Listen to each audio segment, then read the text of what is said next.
Syeda Ralun, pernikahan anak di bawah umur kembali menghebohkan jagat maya. Pasangan di bawah umur ini menikah di Kabupaten Bantaeng, Sulawesi Selatan.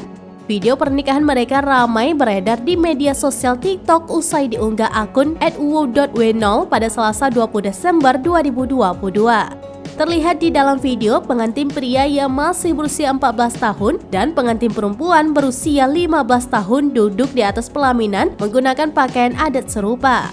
Keduanya diketahui masih duduk di bangku sekolah menengah pertama atau SMP. Dari komentar yang diberikan warganet, orang tua kedua pihak menyetujui pernikahan ini. Terlihat pesta pernikahan yang digelar sangat meriah. Selain itu, ramai dibicarakan mengenai uang panai yang dinilai sangat fantastis untuk pernikahan anak di bawah umur.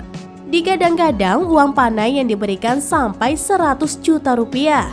Hingga video ini beredar, banyak komentar yang diberikan warganet.